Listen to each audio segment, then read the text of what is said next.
warn you up front, this video might have a little more rambling than the others. And not that they don't have a lot of rambling. It is my tendency to go off on some tangent rather than stick to my script. But I don't even have a script today. I have a few notes here and there, but things were just changing so fast, and I was trying to beat a deadline that the world will end today, March 4th. So I'm really trying to beat that March 4th before March 4th is over. Okay, the last time I did a review of dire warnings from various sources and put up a video and a printable doom calendar. Well, that was in summer of 2010. For peace of mind, I've made that video available again through the YouTube channel. And I say for peace of mind because none of those predictions came true. So you might take comfort there after watching this one. That was 4 years ago. I've been hearing all sorts of whispers and rumblings, and I decided, hey, I'm going to do this again. I am a little more concerned this time because, well, in 2010, it was a somewhat mocking look at duplicitous sources including astrology, time wave zero, web bots, that sort of thing, making really dire predictions of economic collapse, earthquakes, floods, disease, war, you name it. Today, the whispers come from sources that, for the most part, have their feet on the ground. And while there is brief mention of war and natural disaster, there is a lot of talk about the economy. And it just seems more reliable than what I'm comfortable thinking it might be. The other thing is we won't know for a while. We have a while to wait, which is also a while to prepare. But in 2010, we were looking at predictions for summer 2010. We would know the predictions were right in a matter of weeks. This time, we're looking at cycles that are expected to play out over the next year, 2 years, 5 years, even longer. And of course, since that is the case, while the summer 2010 doom calendar was laid out in days and weeks, today we have more of a doom grid. Now, if you want to refer to or even print the doom grid while listening to this video, it is freely available at our website, dothnet.net. Right there at the top, you'll see the smaller version of the grid. Just click the pic and a PDF will open. If you don't have access to PDF files, there is a link below in the text for the image file. Okay, so let's begin with a general look at cycles. It's 2014. We have just completed a century of war. Or we are completing this year a century of war. We'll be bringing our troops home from Afghanistan by the end of this year. And we just have to hope really, really hard that we don't send any over to Ukraine in the meantime. I don't think we will. I really don't think we're going to send troops. We might send us, well, I'm going. Okay, so World War I, of course, was the war to end all wars. It began on July 28th, 1914. It was the beginning of our century of war. Well, Americans are tired of war. So it would be appropriate if we closed out, war began, World War I, 1914. Let's close out by July 28th, 2014, our wars, and just close that century of war. David Brin thinks that's possible. Now, David Brin is the outlier of everything else we'll hear in this. But in his article, What If the 21st Century Begins in 2014, he points to cycles beginning in 1814 and 1914 and says that now in 2014 it's up to us. I'm quoting him here. We might decide to cheer up and rediscover the can-do optimism that was crushed by the Tsar and Kaiser and a small group of insipid, inbred aristocrats exactly 100 years ago. We could choose to become problem solvers in part because, let's imagine, someone in 2014 discovers a simple, cheap, and safe IQ-boosting pill. Or politicians decide to get over their self-serving snits and resume the adult craft of negotiation. Or some cable news owner decides to rediscover citizenship. Or some brave director releases an inspiring film that astounds people with an unexpected idea called hope. End quote. Well, we've heard a lot about hope. We haven't seen much of it realized. Now, if it seems I read the quote from Mr. Brin's article in a somewhat mocking tone, it is nothing at all against Mr. Brin. I hope he's right. I hope, there's that word hope, that we have a fantastic 21st century with all sorts of discoveries that just make things wonderful for my children and grandchildren and their children and grandchildren and yours too, on down the line. That's really what I want.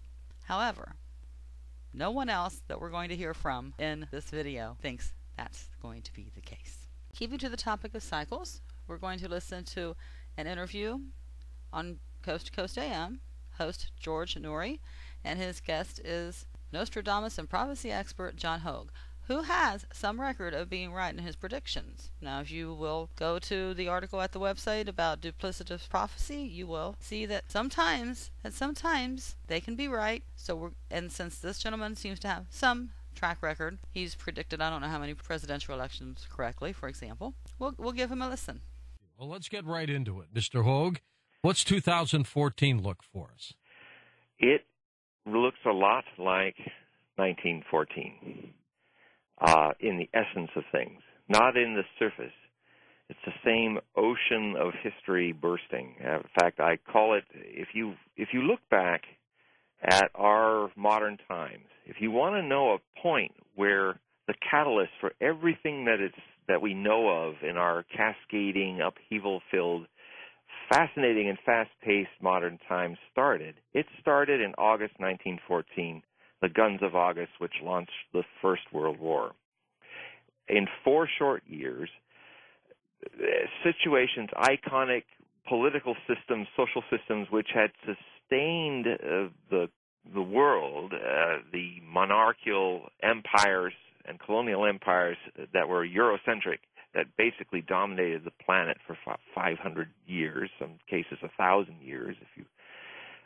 In 4 years, they were gone. Most of them were gone, and the survivors, like the British Empire, were mortally wounded and on their way out.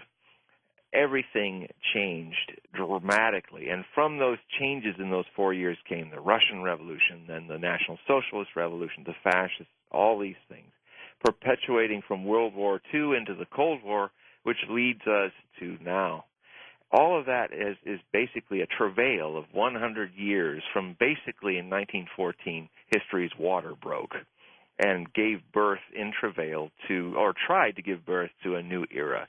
I say in the book Predictions for 2014 that era kind of came out stillborn. So we are now 100 years later in 2014.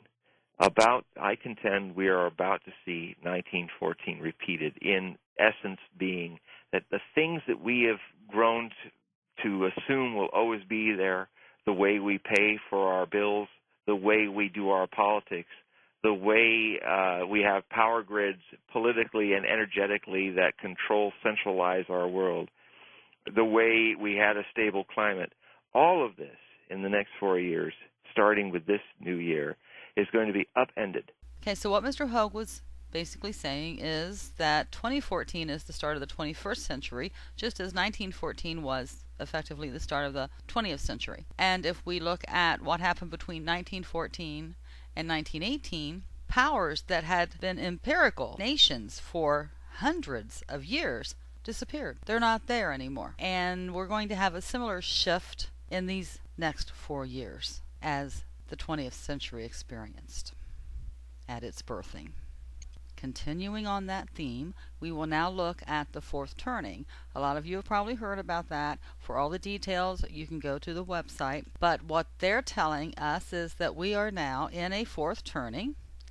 And if you look at the screen, you'll see that in this fourth turning, down there, bottom right, is a global financial crisis. We will be in a global financial crisis from 2008 to 2029. But if you will look above, you will see wars, Civil War, Great Depression, and World War II.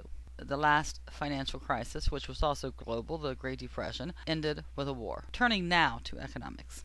The fourth turning, it has to do with we're having a lot more people older than we are having younger. And everything is starting to shift. Economically, that's not good. We don't have enough younger people coming in, working, supporting. We've offshored a lot of our jobs overseas. They're not here for the young people that are here. So with all the expenses that come with an aging population and the decreased spending that comes with an aging population and a smaller younger generation coming in behind it, we are going to experience an economic downturn.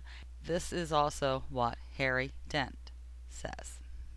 Harry Dent has written a book, and people have written articles about it, where he says that the worst economic trends due to demographics will hit the United States between 2014 and 2019. The U.S. economy is likely to suffer a minor or major crash by early 2015 and another major crash between late 2017 and late 2019 or early 2020 at the latest.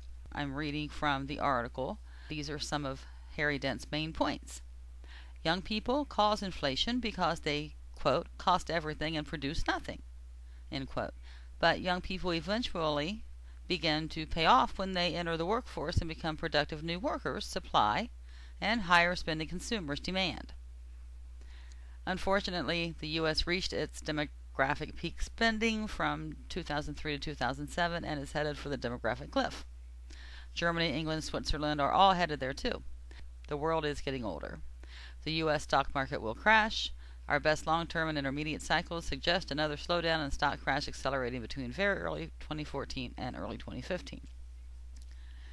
This, again, goes in with the fourth turning that the economic crisis is going to be a worldwide economic crisis because the entire world is aging. Now, Dent's timing is a little bit earlier and a little bit later than some others, but it's right in there if you look at the doom grid. And briefly, we will look at what Grady Means says, and this is the one I'm hoping to get it up before March 4th is over, but I may not hit that mark the way it's looking right now.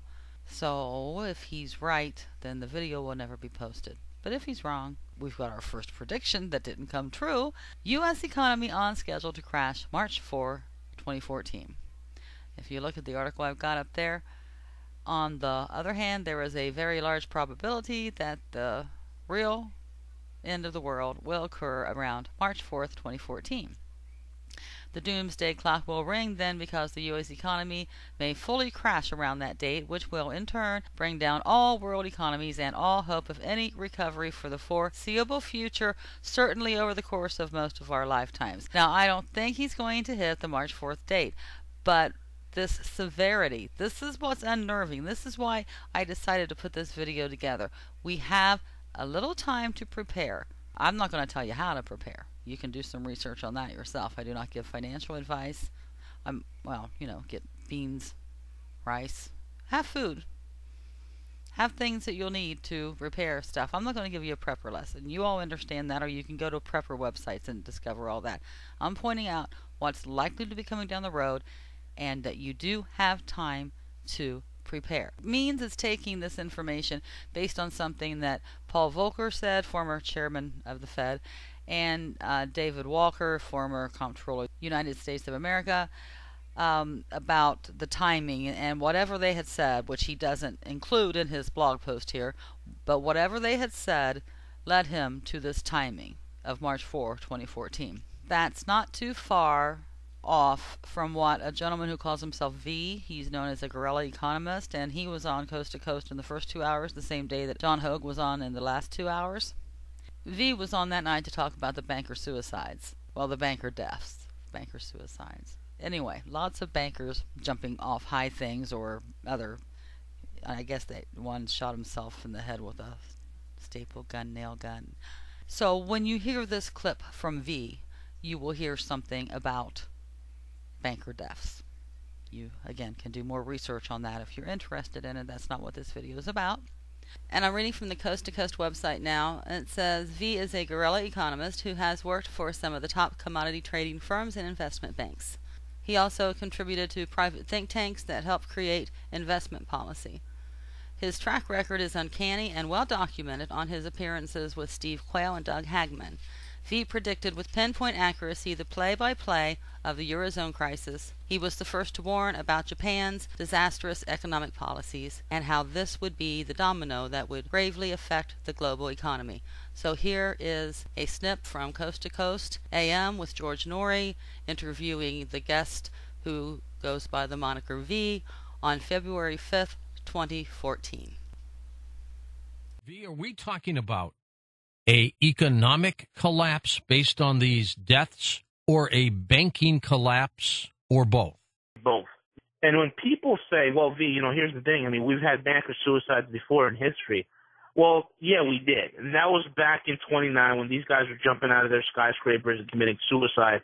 That's because they lost their clients' money. That's because they were they were basically suffering the after effects of a complete market crash. These guys are dying when the market's up 10%. I mean, nothing adds up. So, this is really a harbinger of a much bigger, broader event that's being played out globally, and we're seeing it flare up in places like in South Africa, in Venezuela, and in the Ukraine. All of this has to do with the survival of the petrodollar system. And what's happening, George, is the world is in the process of supplanting that system and breaking free from its shackles. Here's the $64,000 question for you, V. This is all happening now. I don't know if there are going to be any more banker deaths or not, but what kind of a timetable, in your opinion, are we talking about? I'm looking at, it's hard to look into a crystal ball when it comes to this, but there's a couple of things that are happening globally which I would calculate into my calculations. I'd give it until at least 2015 or so when we start really seeing this thing. 2014, wheel starts coming off.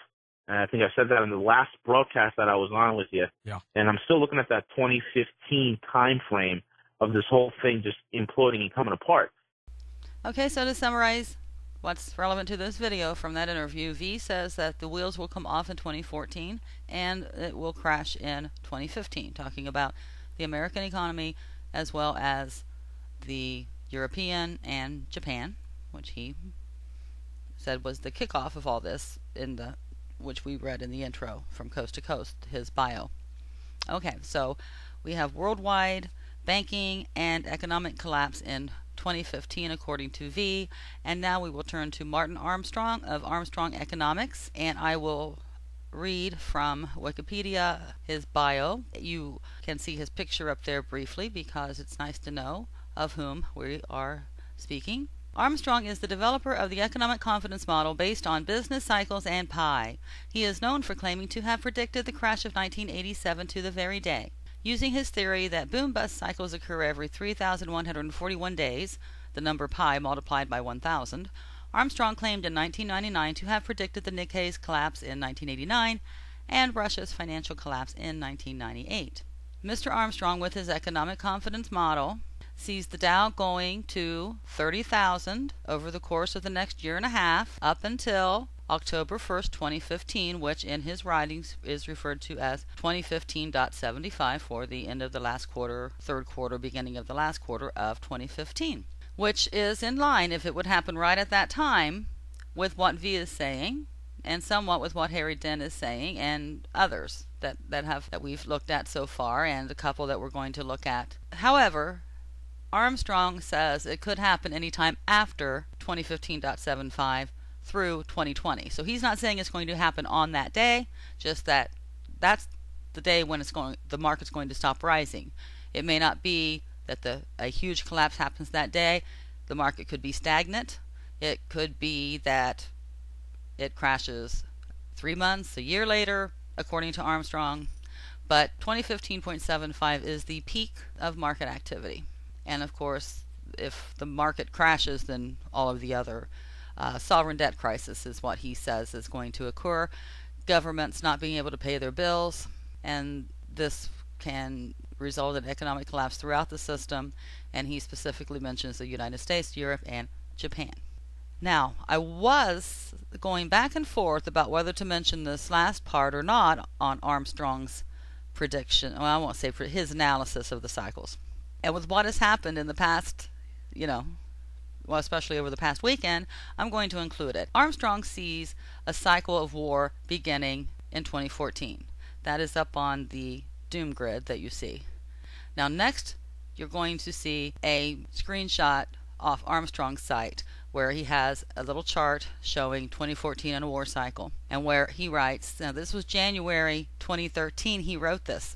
At our conferences around the world, we have discussed the cycle of war and how this too has been incredibly accurate, demonstrating that what may appear to be random is really highly ordered chaos. This turns in 2014. To set the record straight, so far there appears to be no world war that will begin. This appears to be separatism and civil unrest on the rise. Nevertheless, there is a risk of international war, but this comes from Russia.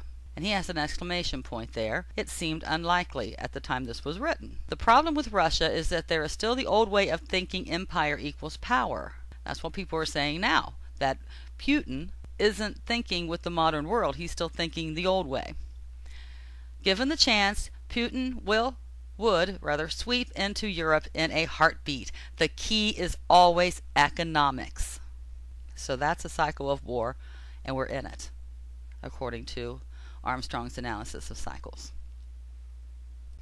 Well, you're probably tired of hearing my voice. I know I am. So we're going to listen to another excerpt from an interview, again from Coast to Coast AM. They just have the best programs on that show. You need to listen to it on your local radio station or subscribe to Coast to Coast Insiders so that you can listen to it on your iPod the next day. That's what I do, coasttocoastam.com. This is Major Ed Dames, and I will read his bio from the site. The world's foremost remote viewing teacher, Edward A. Dames, Major, U.S. Army, retired, is a decorated military intelligence officer and an original member of the U.S. Army Prototype Remote Viewing Training Program. He served as the Training and Operations Officer for the Defense Intelligence Agency's Psychic Intelligence Collection Unit, and currently serves as Executive Director for the Matrix Intelligence Agency, a private consulting group. The technical consultant for the feature film Suspect Zero, a Tom Cruise-Paula Wagner production, Ed coached Sir Ben Kingsley and played the role of an FBI remote viewing instructor in the movie as well. So this is from a Coast to Coast AM program, Thursday, February 20th, 2014. Oh, and I was wrong. V was not on when John Hogue was. He was on this show with Ed Dames. I'm not going to go back and change that. I'm telling you now. If you're looking for the V program in the archives, it is February 20th, 2014, not what I had said back when it was playing. But now, on to what Mr. Dames says is coming, and you can hear it in his voice as well as in his words. The listeners here, when this 2014, my in-house, my colleagues say that 2014 is the year of doom because I talk about it so often. All the things that I've talked to you and your listeners about over the last couple of years, I've said the best guess that we can do as remote viewers in terms of a confluence of events, social, socio-political, economic, geophysical, all those things seem to come together as a confluence in 2014. And we're here now. So you've got to dig in. And what I mean dig in is, at the very least, take care of your family.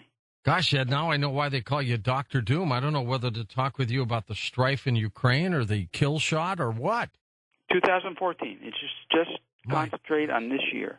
This is the year I've been talking about. Are you looking for anything else, Ed? I would like to go on and look for the engine of Amelia Earhart's Lockheed Electra. But I have a feeling that I'm not going to be able to do that. Why not? Because we'll be overcome by events in 2014. What kind of events? Everything.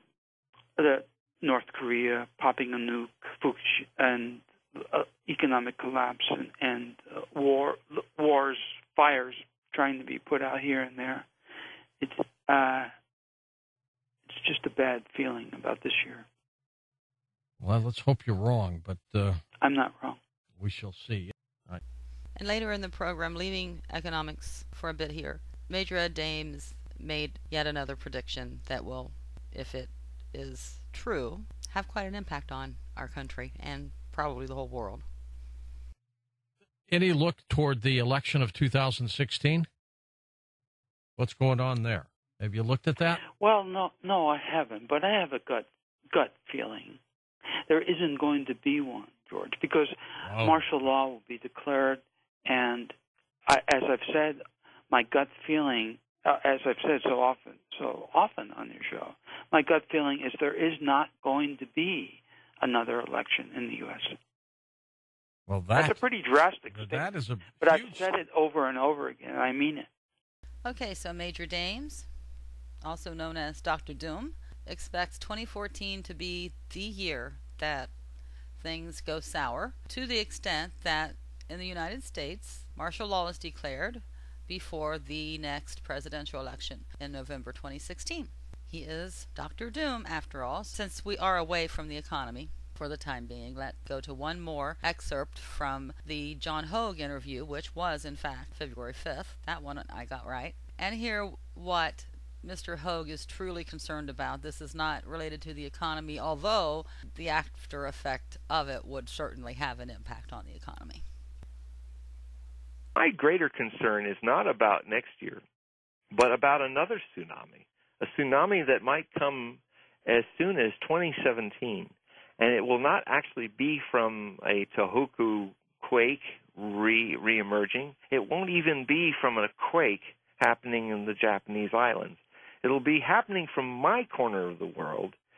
I'm most concerned about the eclipse that is coming on the 2017 August in 2017, because in a couple hours, the shadow of this eclipse will pass over the subduction zone, which is very similar to what you see off the shores of Sumatra, which had the big quake at the end of 2004, the Indian Ocean tsunami. I'm concerned that because when eclipse shadows pass over certain areas, I don't understand. I have no scientific explanation for this yet, but it is an interesting pattern that whenever a total eclipse passes over an area, a large total eclipse, within a few weeks to 18 months afterwards, that a string of earthquakes, natural disasters occurs. Well, to give you an example, last time, 1979, a solar eclipse went right over the Pacific Northwest, over Portland, over Mount St. Helens, and a year later, Mount St. Helens blew its top. Yeah. This shadow passes south of Portland this time, but it passes over the south end of the caldera at Yellowstone. It reaches its most high shadowing intensity right over the New Madrid fault line in Missouri and goes off the United States over the Charleston Bulge in Charleston, South Carolina, where the most active seismic area on the east coast of the United States. So except for not hitting the San Andreas Fault or the Mono craters in the Sierras, all these other major areas of seismic activity are going to be under the shadow. So I don't wish to say these things to alarm people, but to help people prepare. People in America do not prepare. If the Americans prepared like they did in Japan, if Japanese acted like Americans, there would have been a couple 100,000 people killed by the Tohoku quake and tsunami. I'm saying these things for the possibility that these quakes will happen. We need to prepare our buildings. The people of St. Louis and Memphis need to get serious about earthquake retrofitting of their cities. Same in Charleston. The thing that concerns me more, and I talk about in predictions for 2014, is not a supervolcanic eruption in Yellowstone, but something that a lot of people aren't looking at in the kind of watching for Earth changes experiences, and that is that this magma lake that's one of the largest in the world, under 6 miles or 5 miles underneath the mantle at Yellowstone, could actually shift and cause a 9-point superquake without any eruption. That would affect that whole region, a wide area. So that could happen. So those are the things that are more concerning me. And what would that do is create the kind of wave that in 1700, if came all the way across the Pacific Ocean and killed 53,000 Japanese because they were unprepared. It came. And that was when there were a lot less people there. If that happened now, it might be many more. And if that wave hits Fukushima, or we should pronounce it correctly, Fukushima. That's how the Japanese pronounce it. That's what concerns me in the future. That might really. That's why I hope that they will shut down those reactors and really seal them off and forget about using them. That eclipse is going to happen, and it is going to follow that path. If it has the effect of bringing earthquakes within the United States of America, there will probably be a tragic loss of life and economic repercussions from it. If it affects the Yellowstone caldera and sends a tsunami across the Pacific, that too will result in a horrible loss of life and huge economic repercussions. When we look at the doom grid, we see a lot of things coming together within the next year and a half. We hope they are wrong, but at the very least, we can look at the cycles, the fourth turning, the beginning of a new century, and the war this time might not be with weapons that cause death. It might be an economic war. You heard V talk about the petrodollar. We are talking about Russia, putting sanctions against them, and it's being reported in various news sources today that on this day, March 4th, 2014, Putin is saying, or someone in Putin's, I'm not sure, and I almost didn't include any of this because it seems to be somewhat unreliable. However, it could be true down the road that if we launch economic sanctions at them, they can launch back, dump our treasuries, call in our loans, not just for the United States, but also for Europe. And other nations might side with Russia. So it could be that this next war is an economic war for the remaining resources, because resources are becoming more and more scarce on this earth. And I believe it's because we're approaching the end of time that this earth is going to be needed. Quickly, just out of sentimentality, Lindsey Williams, you might recall, served as a pastor on the oil fields in Alaska for many, many years. And during this time, he made friends with what he calls the elites, people controlling the energy industry. And they have given him information about when the economy will collapse. They're saying, which it's a theory that I've long held, everything that happens in the economic world is to push all the money up to a few people, a few families. And we have these stock market crashes, so the average man or woman puts in all their money into a 401k. 10 years, everything's great. Oh wow, my 401k is growing, hee hee. Then boom, there's a stock market crash, 401k wiped out. Only the people that knew to get their money out in time got their money. Well, 10 more years go by. Oh, my 401k is getting big. Yay, I've gained back everything I lost and more. Stock market crash. Ones who knew to get their money out got it. Those who didn't. 10 more years go by. And you just hope, if you're in this loop, that you get to retire at a time when the market's staying up. I personally know people who were about to retire but couldn't, who retired and then had to get a part-time job because of these market hijinks. They're funneling all the money up to them. They're funneling all the money up to them when they demand lower cost of labor so that the stockholders can have more money. Now that does two things. If you're one of the big stockholders that is going to get your money out in time every time, you're going to get more money out in time every time. You're not going to be paying it to the worker. It's going to go to the stockholder. And two, if more money is going into the stock market by these people who don't get their money out in time, well, it's still more money going into the stock market that the people who do get their money out in time will know they can yank out. It's all going to the top.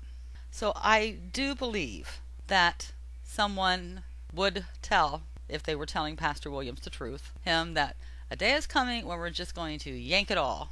Or yank it all to the extent that everyone else is just about, your third world country lifestyle, standard of living. What they're telling him now, it's been going on for a while that it would be this time and it would be this time. It would be the end of 2012. Didn't happen then. But I've put it on the chart just because he's a sweet man and I'm going to put him up there. That he is saying that the elites are telling him they're going to yank it all after Obamacare is implemented. Now, does that mean the end of March this year when everyone's supposed to be signed up? Or does that mean full implementation in 2018? I don't know. But that is the time frame Pastor Williams has been given. And now we are coming to the thing that concerns me the most out of everything I'm talking about today. I've covered this in at least 2 other videos, so I'm not going to go into it in great detail this time. But I remember being at work when I heard the news, and I just had to see if there was anybody else in the world who had picked up on it other than me.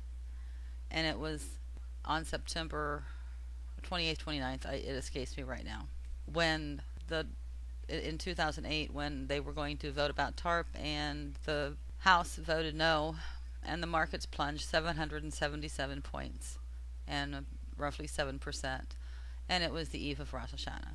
Then the Senate, Congress, everything would be closed down for 2 days for observance of Rosh Hashanah, meaning that nobody could do anything over Rosh Hashanah to take care of this TARP, bailing out the bankers, when it was the bankers that brought everything to its knees. So I called my friend, my Christian friend, while I was in the grocery store, and I told her about it, and she had not heard, and so she was going to look into it. And it was a couple years later. I was living away from my friends back home then. It was a couple years later that we were in the same room together with other Christians at a Bible study that it came up again, and I said, yeah, do you remember when I called you from the grocery store? She said, oh yeah, is that this? So anyway, this is it. This is the thing that, okay, that was in 2008, but first let's look at 2001 after the 9/11 attacks. When the market opened back up, it was the eve of Rosh Hashanah, and the market fell roughly 7%. Go forward 7 years, 2008, the market, the Dow Jones, which that's what everybody thinks of when they think of the stock market. Dow Jones fell 777 points and roughly 7%, 6.98%, on the eve of Rosh Hashanah. And then the country, as I said, was closed down for 2 days. We really couldn't do anything to help anybody else's markets or even our own because Rosh Hashanah. The Congress closed down in respect for the Jewish members who wanted to observe the 2-day feast with their families. Well, the next Rosh Hashanah Eve is Sunday, September 13, 2015. Rosh Hashanah begins on that. Okay, like you would have the day, and then at sundown, September 13, 2015, Rosh Hashanah begins. And that's how it was on the other days. You had the business day, and then at sundown, Rosh Hashanah began in 2001 and 2008. The last business day that the markets will be open before Rosh Hashanah is September 11th, 2015. Looking at the doom grid, or in other words, considering what we have already covered here in this video, with cycles of war, natural disasters possible, and all the various economic pieces that is like a house of cards about to fall down. What do we have to look forward to this coming, well, not this coming, that would be 2014, but the next 7-year anniversary of 2001, 2008, now we're coming up on 2015. It could be anything. This is a judgment cycle, and you can look at different videos online about the sycamore tree. You can look up the Harbinger. You can look up Tom Daschle's address. You can look up there are all kinds of videos here on YouTube that will tell you about the oddities that took place surrounding how our nation's leaders responded to 9/11 and how it seems God has responded to their response. As I said earlier, I cannot give anyone financial advice. I can't really take the time to tell you how to prep. It's a very arduous and personal thing. Everyone needs something different from the other person. The number one thing I would tell you is to cling to God, the God of Abraham, Isaac, and Jacob, the Father of our Lord and Savior Jesus Christ. Cling to Him, know His voice, and listen to what He tells you. Be close so that you can cry out to Him. Don't wait until we get into a dark time and try to find His voice. Know His voice today. And don't lose hope, don't lose faith. God is faithful even when we suffer loss, even when the day is dark and the road cannot be seen. God orders our steps. Even when it seems everyone has forsaken us, God has not, if we are His child in Christ Jesus. Always show love to one another within the family of God first, and to others also. Do not become fearful. It is out of fear that we treat others poorly, failing to act in love. At the end of the day, it does not matter how long I live What matters is how well I love. I don't know what else to say. I see between what V said and what Armstrong is saying, I see this Rosh Hashanah 2015 date as being quite probable, possible, likely to be a time when our economy is about to implode again. This time it will probably be far, far worse because we are already down. We have not recovered. We have not begun to recover. As much as I like to be hopeful and happy and have a positive attitude and outlook on everything and see the best possible side of everything, every situation, we have not recovered from this. And if we get hit with another economic calamity, we're really going to be hurting. People today need help being fed. Everyone is going to have a family member, a neighbor, someone quite close that needs that. And we need to show love. We need to not fear the stranger at the door. I know that's hard to say in a day like today. But if God brings someone to my door, He is going to have some purpose in that, even if it is only for me to give a dying testimony before the guy blows out my brains and takes all my food. I don't expect God is going to do that to me or to probably any of us. But do not fear, because it does not matter how long you live. What matters is how well you love with the love of God, the love of Christ, to one another and to others. Do not fear. That's the one thing that I do not, going into this thing, going through this thing, coming out of this thing, do not act out of fear. Perfect love casts out fear. God's love is perfect. If God's love is filling your heart, you will not have fear. That's in John's first epistle, I think the last chapter. I'm talking out of my head again, so I don't have records before me. I don't have papers before me, and I'm not going to take the time to dig through because I want to get this posted, and I'm kind of just with my own personal thoughts right now, so people have probably already turned it off. No fear. There is no fear in Christ. There is no fear in love. For God is love. That's the message. I mean, okay, we have these warnings, and there is time to prepare. God will guide you to prepare. God will help you see how you can prepare, what you should do to prepare. But don't assume by that you know God means for you to take whatever means necessary for you personally to survive. God might mean for you to fall off a cliff and another needy family come to your house, find your food, and something in your house that bears witness of Christ. But do what you can to prepare, and then act, live, be in love. God's love. God bless you all. And if you do not know Christ, please go to needhim.org or call 1-888-NEED-HIM. God bless you all. Thanks for listening.